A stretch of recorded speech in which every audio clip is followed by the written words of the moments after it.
tous, bienvenue pour cette vidéo numéro 6 d'analyse du document. Et on va reprendre sur la partie santé. Les agences sanitaires et les recherches académiques du monde entier disent qu'il n'a jamais été montré un impact sur la santé humaine. C'est faux. On pourrait changer la phrase pour que ce soit plus juste. On pourrait dire... Oui, c'est pas que c'est faux. C'est pas que c'est faux, c'est que c'est que totalement incomplet, quoi. Ouais. On pourrait changer la phrase, en effet. En disant les agences sanitaires et les recherches académiques du monde entier disent qu'il n'a jamais été montré qu'il n'y avait pas d'impact sur la santé humaine. En fait, ce que disent les agences, c'est qu'il n'y a pas suffisamment de données, on ne sait pas. Il n'y a pas suffisamment de données et c'est pour ça qu'on attend des études de cohorte qui devraient arriver en 2021-2025. Et dans certaines conclusions de rapports, il y a quand même des préconisations d'éloignement, notamment des enfants, par rapport aux ondes. Ouais, les agences, elles disent qu'il vaut mieux faire gaffe, en fait. Attendons, elles disent toutes, attendons d'y aller tranquillement. Enfin, n'y allons pas trop vite, on n'a pas assez de données. Historiquement, ça me fait penser au problème qu'il y a eu avec l'amiante, où au début du XXe siècle, les gens ont commencé à dire attention, il me semble que c'est au début du XXe siècle. Ouais, 1920. On a commencé à dire attention, il y a des gros doutes quand même de dangerosité sur la santé. Non. Tout va bien, il n'y a pas de problème. Voilà. Et ça explose des décennies après. Et voilà. Bon, on est un peu... La précaution, finalement, c'est bien. Des fois. La France est l'un des pays les plus stricts en matière d'encadrement et de contrôle de l'exposition de ses citoyens. Alors c'est vrai qu'on a des institutions et des agences sanitaires qui sont solides, qui sont sérieuses, et les normes utilisées en France sont 10 fois moindres que les normes nationales, que les normes internationales, pardon. Donc c'est quelque part c'est pas mal, mais sauf que vu qu'on ne sait pas quels sont les impacts, on ne sait pas si c'est bien ou pas bien. Ouais, c'est ça. L'ANSR procède à plus de 4000 contrôles par an. Ouais, 4000, c'est ridicule. 4000 contrôles par an, voilà, je vais voir dans mon jardin s'il a plu tous les 4 C'est ridicule, on ne sait pas à quel moment ils sont faits ni où, et ça rejoint un peu à ce qui est dit au-dessus.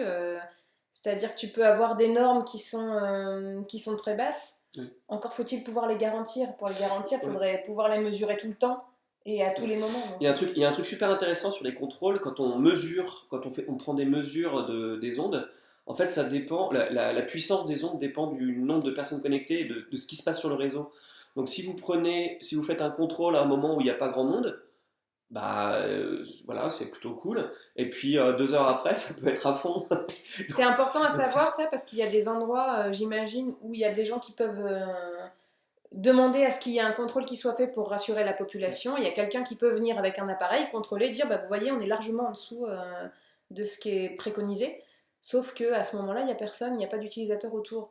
Sachant que les industriels, les opérateurs et tout le monde poussent à ce qu'on consomme plus de données, qu'il y ait de plus en plus de flux et qu'on utilise de plus en plus nos téléphones et nos réseaux mobiles. Et donc, immanquablement, les mesures qu'on fait aujourd'hui seront bien moindres que celles qu'il y aura dans les années à venir. Donc c'est un vrai...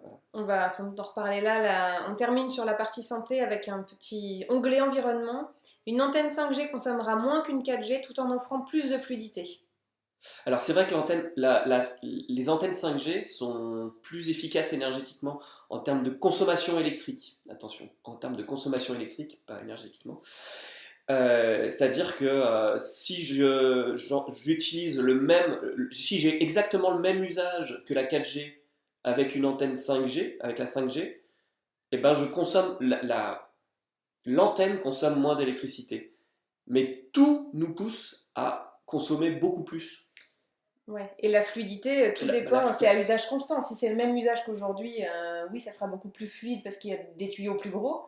Mais comme les besoins, la demande va augmenter, ça va bouchonner, j'imagine. En fait, les usages suivent les tuyaux. C'est-à-dire que plus il y a des gros tuyaux, plus les usages sont importants. Par exemple, avant, on n'écoutait pas la musique sur YouTube. Aujourd'hui, il y a plein de gens qui écoutent la musique sur YouTube. En termes de flux informatique, c'est un truc de malade, c'est-à-dire que ça consomme énormément de données pour écouter de la musique. Ouais. Alors qu'on sait faire de la musique en MP3 très light. 30% de consommation en moins à son lancement, puis 10 fois moins à horizon 2025 et 20 fois moins en 2030. Ouais, alors ça, c'est un peu le délire.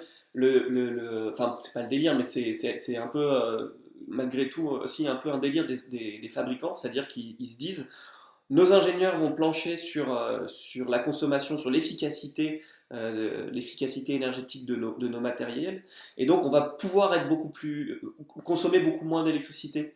Donc ils se disent qu'ils vont arriver à optimiser, donc ce qui est souvent le cas, on optimise souvent. Par contre, cette optimisation est bien moindre et se fait éclater par l'augmentation des usages qui est demandée, qui est réclamée par les opérateurs en disant vous allez pouvoir consommer beaucoup plus, et donc cette consommation électrique elle va exploser. Et là, tous les rapports le disent.